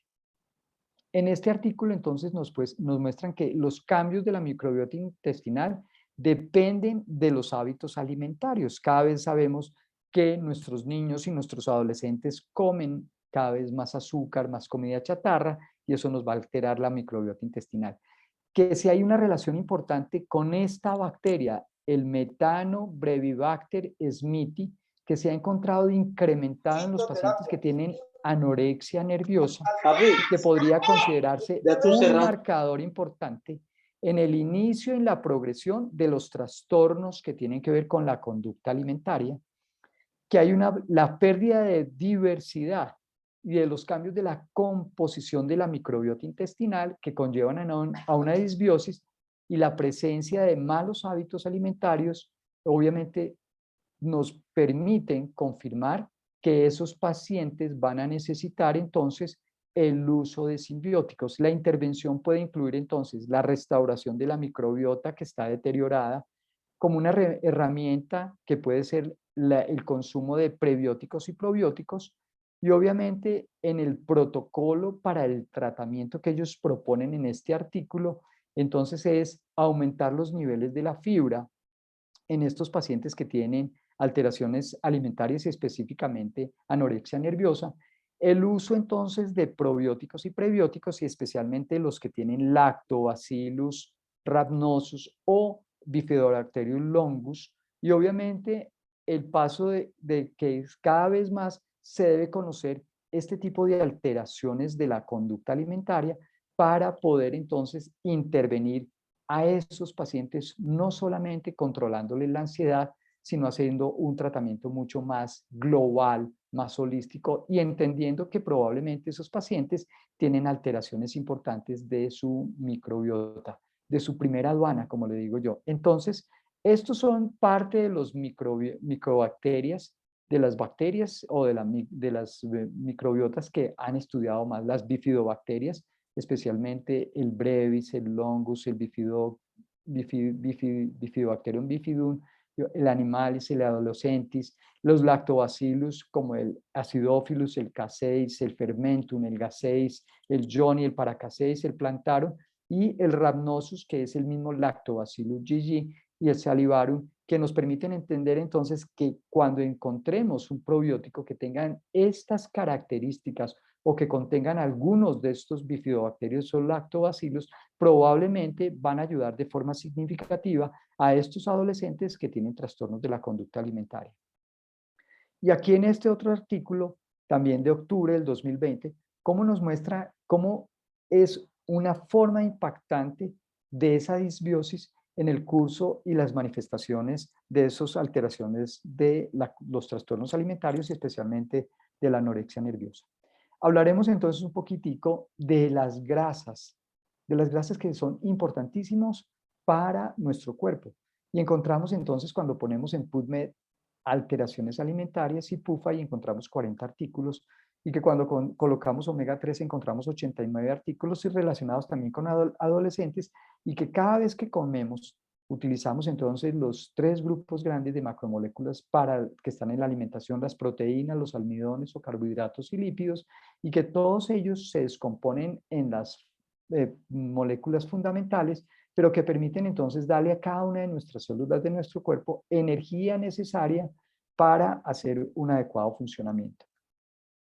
Que los carbohidratos nos dan 4 calorías por gramo, que las grasas nos dan 9 y las proteínas nos dan 4 calorías por gramo, y que esos ácidos grasos son los principales componentes de las grasas, que se clasifican según su estructura química en saturadas, insaturadas, en los que están los mono y poliinsaturados, y las grasas hidrogenadas, que son las grasas trans, que son las industrializadas como las margarinas, según su origen, animales y vegetales, y según su beneficio, saludables o buenas, o perjudiciales y malas, que ahí están las grasas saturadas o hidrogenadas. Las grasas saturadas ya sabemos hoy en día que son las que tienen un riesgo importante a nivel cardiovascular. Las insaturadas obviamente son las que nos van a permitir mejores beneficios a nivel cardiovascular y especialmente potentes antiinflamatorios, y que las grasas trans o hidrogenadas aumentan de forma significativa el riesgo de la inflamación y obviamente patología a nivel cardiovascular. ¿Dónde se encuentran entonces estas grasas o estos lípidos? Encontramos las grasas insaturadas monoinsaturadas, son los omega 9. Las poliinsaturadas son omega 3, omega 6 y ácidos grasos, son ácidos grasos esenciales. Y los omega 9 están en el aceite de canola y aceite de oliva. Los omega 3, el aceite de linaza, de soya, semillas de chía y lino. Los pescados como el salmón y la sardina. Y los omega 6 son todos los aceites vegetales como el coco, la soya, el maíz, el girasol, los frutos secos, el aguacate, semillas de girasol. ¿Qué hacen en nuestro cuerpo todos estos ácidos grasos? Tienen funciones de reservas energéticas, tienen funciones estructurales, especialmente a nivel del tejido adiposo y todas las membranas celulares de nuestro cuerpo. Son reguladores muy importantes porque son parte fundamental de las hormonas, especialmente las esteroideas. Ayudan en el transporte a nivel de las membranas, son biocatalizadores porque hacen parte también de enzimas, hacen acción de transporte de las vitaminas liposolubles y nos permiten entonces tener saciedad de lo que hemos venido hablando, del hambre, del apetito y de la saciedad. Y esos ácidos grasos esenciales tienen entonces funciones estructurales porque hacen parte de las membranas celulares, son aislantes y hacen parte de ser los segundos mensajeros a nivel de la célula. Tienen una actividad energética, entonces sabemos que los ácidos grasos dan 9 calorías por cada gramo que consumimos y la relación ideal entre los omega 6 y los omega 3 debe ser relación de 2 a 1. Actualmente la dieta que consumimos está entre 20 omega 6, un omega 3, lo que ha permitido que tengamos más inflamación no solamente sistémica, sino patologías específicas a nivel cardiovascular. Los ácidos grasos omega 3 son el alfa-linolénico, el EPA y el DHA, y los omega 6 son el ácido linolénico, linoleico y el ácido araquidónico. ¿Qué nos permite entonces? El EPA produce sustancias químicas que nos son llamadas los eicosanoides, nos ayudan a disminuir la inflamación y son moduladores importantes de la respuesta inmunológica. Nos ayudan también a reducir la depresión y son protectores cardiovasculares. Y el DHA es básicamente el 8% del peso del cerebro está representado por DHA y es muy importante para el desarrollo y la función cognitiva a nivel de los niños y el desarrollo de la retina de estos niños, o sea que tiene que ver con el desarrollo, sí, del desarrollo motor de todos estos niños e intelectual. Y el ácido alfa-linolénico es la principal fuente de omega 3 que puede encontrarse en dietas vegetarianas y especialmente en el aceite de linaza. Este ácido graso puede convertirse en EPA y DHA, pero no es un proceso muy eficiente y es utilizado también en el cuerpo para producir energía.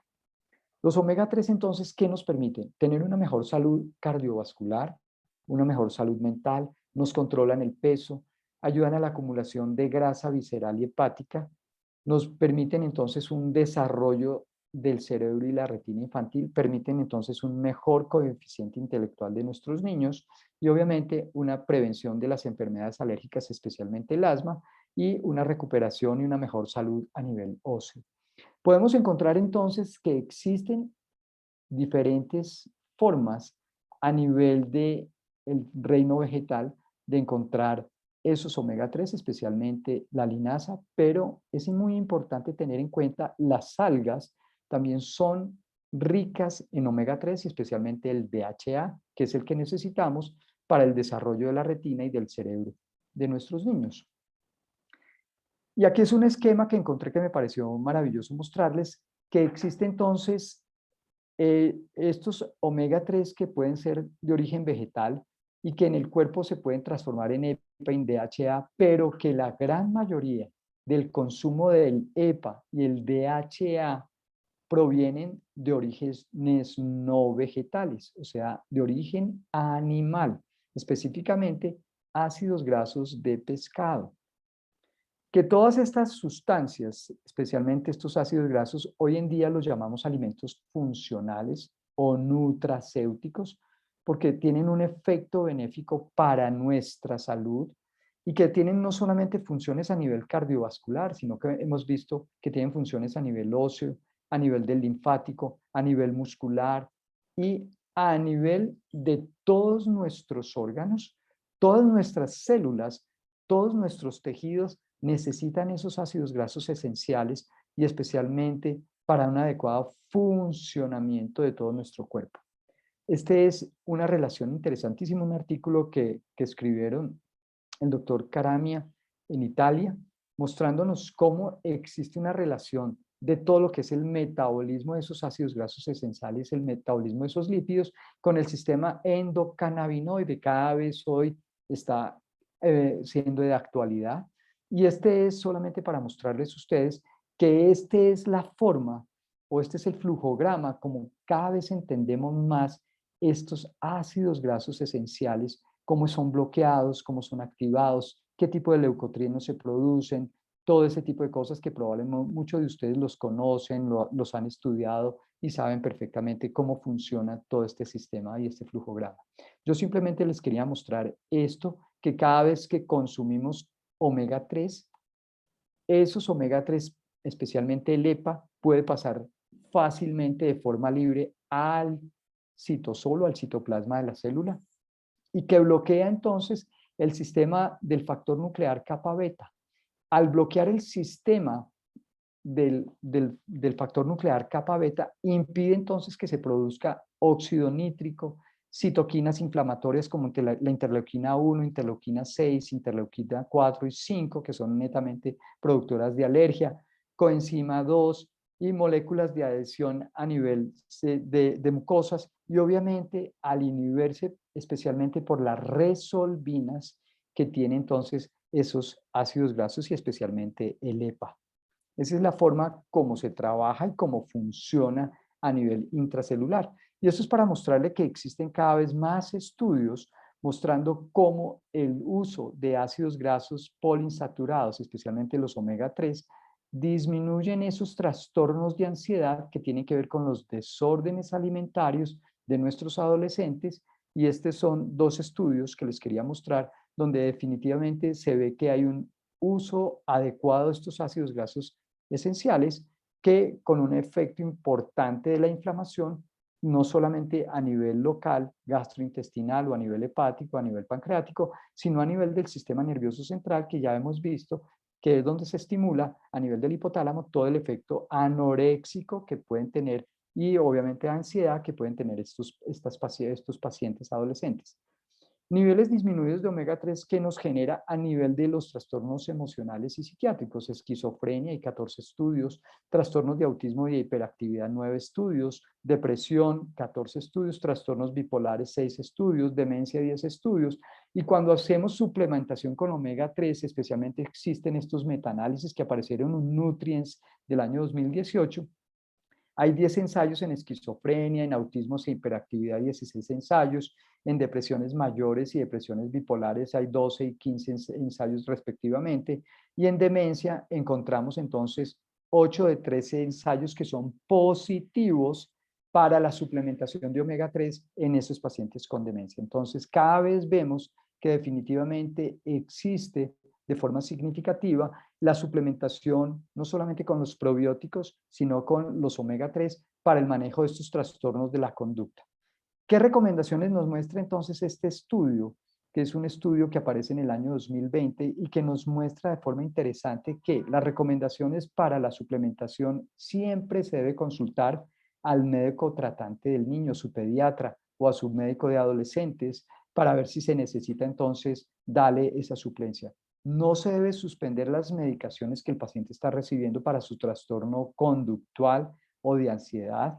Se debe considerar entonces el uso de esos ácidos grasos esenciales como una terapia complementaria al tratamiento que tiene de base.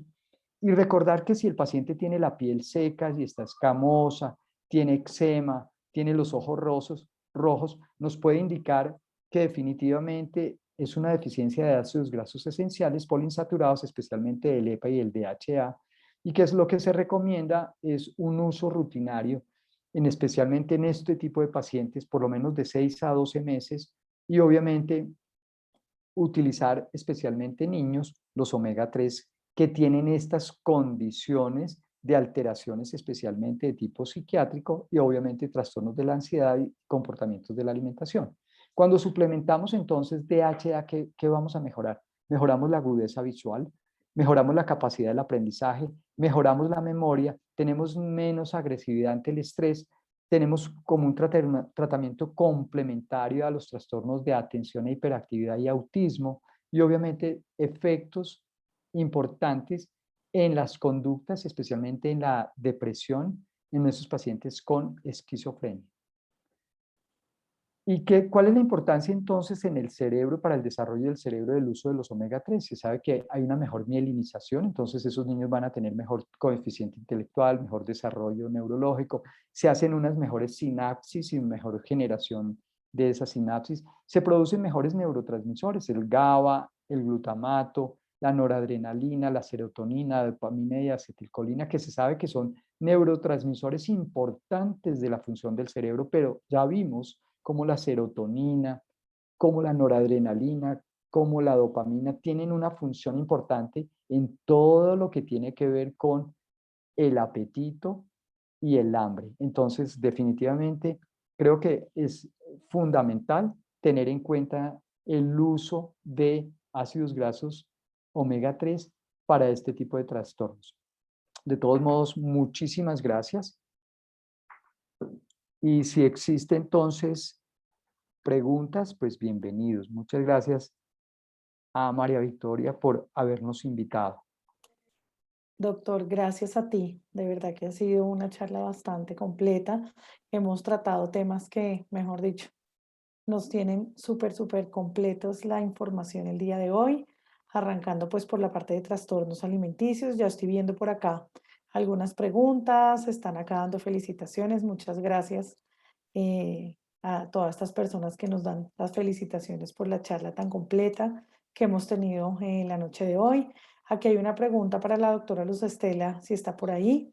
Sí, sí, está por acá. Pregunta la doctora Claudia Arboleda que si para hacer diagnóstico de anorexia se deben cumplir los 3 criterios de anorexia nerviosa.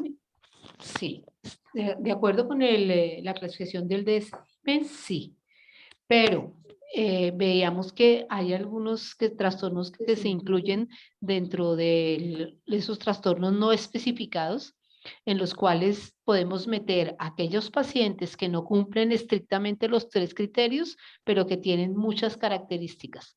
Entonces, se puede hacer, digamos, no ser tan estrictos en los otros y meter ahí estos pacientes, pero preferiblemente debemos tener esos 3 criterios.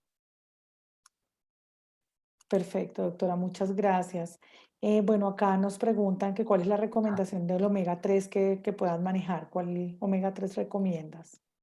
El omega 3 que yo estoy usando y que me parece que está en mejor concentración es el fish oil. Definitivamente tiene muy buena concentración.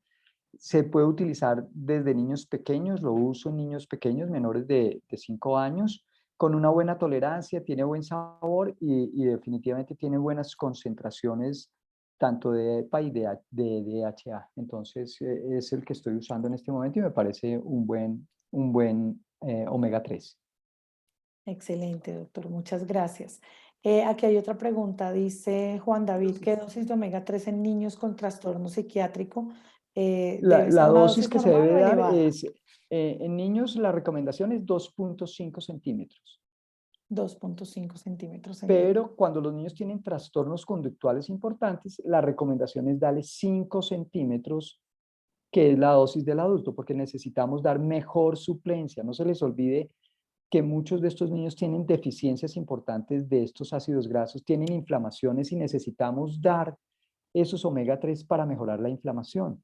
La enfermedad del trastorno conductual de la alimentación no es una enfermedad solo psiquiátrica, como les mostró Luz Estela, es una enfermedad sistémica y entre esa enfermedad sistémica es la inflamación. Entonces tenemos que tratar de controlar este proceso y ya vimos que los ácidos grasos omega 3 nos van a ayudar de forma significativa a controlar esta patología inflamatoria. Perfecto, doctor, muchas gracias. Aquí cabe aclarar y es importante también, pues digamos que hacer como una sinergia, ¿no? Entre el consumo de un buen probiótico o un probiótico, idealmente junto con el omega 3, pues porque creería que nos va a funcionar muy bien para este tipo de trastornos. Así es, así es. Y recordar que es muy importante tener probióticos que tengan por lo menos lactobacillus rhamnosus, bifidolactum, bifidobacterium longum, que probablemente está en el de las fórmulas de Jarrow. Entonces, creo que es una buena opción y vale la Perfecto. pena tenerlo en cuenta. Claro que sí, siguiendo la recomendación del doctor Carlos, pues para todos los que estuvieron hoy acá con nosotros presentes, nosotros pues tenemos la distribución exclusiva de este tipo de productos del laboratorio Yarrow Fórmulas y del laboratorio Carson Labs, fabricantes pues de este omega 3 que estamos manejando en Colombia con excelentes resultados. Entonces pues aquí vamos a dejar nuestro número en el chat para quien esté interesado en conocer un poco más acerca de nuestros probióticos y de Fish Oil del laboratorio Carson Labs. No sé si alguien más tenga alguna Creo que pregunta. estaban preguntando por ahí, la doctora Arboleda estaba preguntando que cómo se llama el probiótico. Ujú. Ok, doctora Claudia, se llama Yarrodophilus CPS, es un sistema de probióticos avanzado fabricado con los más altos estándares de calidad y con una tecnología que lo hace distinto en cuanto a su recubrimiento entérico para garantizar la biodisponibilidad de los microorganismos dentro del sistema digestivo. Con respecto a una de las cosas que preguntaba la doctora Claudia, tal vez de los cumplimientos de los criterios, es muy importante recordar que entre más pronto hagamos el diagnóstico, es mejor el pronóstico. Entre más pronto se haga la intervención, entonces es mejor el pronóstico y que muchas veces, como él decía, algo que dificulta que se haga el diagnóstico es la negación de los padres, pero también de nosotros los médicos, decir, ay, no, tal vez no es tan grave, no, de pronto no, y de pronto olvidar algunas cosas y no hacer diagnósticos oportunos. Así es. Bueno, aquí había otra pregunta, dice que Cristian Navarro dice que qué pescados de río ofrecen DHA y EPA. Muy poquito, realmente los pescados que contienen DHA y EPA son los pescados de mar que están básicamente en profundidad y en aguas frías. Por ejemplo, el salmón, la sardina, son los que tienen el atún, son la cobaya, son pescados de mar. Los de río Ujú. realmente no tienen muchas probablemente de pronto podríamos encontrar en la trucha, la trucha podría tener cuando están, por ejemplo, en vida silvestre y en concentraciones, pero no tan importantes como los que tienen los pescados de mar. Ujú. Aquí hay algo importante como para complementar lo que cuenta con lo que comenta el doctor Carlos y es puntualmente el fish oil de Carson que nosotros estamos manejando y que pues es el que en este momento estamos como obteniendo los mejores resultados. Es un omega 3 de alta concentración y lo más importante es que cuenta con un certificado IFOS que prácticamente lo garantiza en cuanto a su pureza, es libre de metales pesados, de mercurio, bueno, con un delicioso sabor a limón, que es muy importante entender como la importancia de esta pureza del producto en cuanto a que pues obviamente nos garantiza que no tenemos ahí como ningún tipo de riesgo en cuanto a la parte de mercurio, como podría, digamos que suceder con otro tipo de productos, ¿no? Hay una última pregunta, doctores, qué pena con ustedes. Dice acá Davinson que muy maravillosa ponencia, doctor, en el caso del síndrome de hiperactividad y disbiosis intestinal, ¿cuál sería la recomendación en la dosis de fish oil y Yarrodófilos y por cuánto tiempo se daría el tratamiento? ¿Se podría regular En también con estos niños enzimas? la recomendación es darle por lo menos 5 centímetros de fish oil y los Yarrodófilos, una capsulita una vez al día, preferiblemente en ayunas. Si son niños muy pequeñitos, menores, por ejemplo, de 5 años o menos, se le puede disolver la capsulita en algún líquido que el niño tome, pero lo ideal es darles no mínimo de 6 meses. ¿Por qué? Porque realmente estos niños tienen procesos inflamatorios muy importantes que van a necesitar, sobre todo esos niños que tienen hiperactividad y autismo, probablemente van a necesitar un tratamiento, como les dijo Luz Estela, mucho más integral. No sé si Luz Estela nos quiere complementar algo más.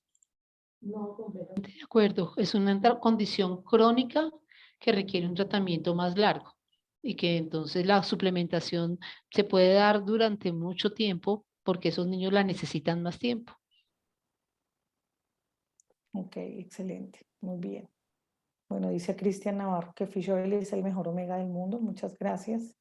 Sí, eso nos hemos dado cuenta. En cuanto a su Sí. concentración, su pureza, la parte del certificado de calidad IFOS, el sabor también es muy rico. Bueno, funciona muy rápidamente en nuestro organismo y es ideal y en este momento necesario como para que tengamos nuestras defensas muy equilibradas, que lo necesitamos mucho. Así es, tal cual. Entonces, un producto importantísimo en todas partes. Así es. Bueno, pues muchísimas gracias. Estuvimos María Victoria, súper muchas gracias. interesante el día de Muchas hoy en gracias esta por la charla. Gracias a invitación. todos los que estuvieron Buenísimo. presentes. Gracias, doctora Luz Estela, doctor Carlitos. Y una feliz noche para todos los que estuvieron aquí con nosotros. Gracias, un abrazo, feliz noche. Hasta luego. Gracias a Chao. todos. Que Chao, descansen. gracias a todos. Gracias. Buenas noches. Chao, Buenas adiós. noches. Un abrazo. Muy interesante, gracias. Muchas Gracias, adiós. Hasta doctora luego. El Señor los bendiga. Muchas gracias. Muchas gracias, doctora Bendiciones Claudia. para ti también.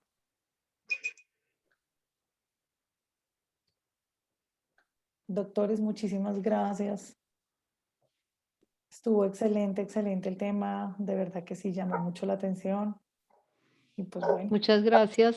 Saludes a Carlos. Nos Claro estamos que hablando. sí. Que Cuídense te mejores, mucho. que te mejores. Gracias. Chao. Bueno, descansa. Saludos al doctor. Mañana hablamos. Listo. Chao. Chao.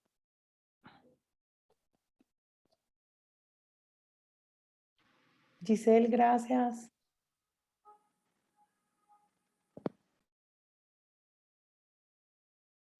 Señora Vicky, muchas gracias a usted. No, gracias a ti por el apoyo de siempre y a los que se conectaron de la empresa. Gracias.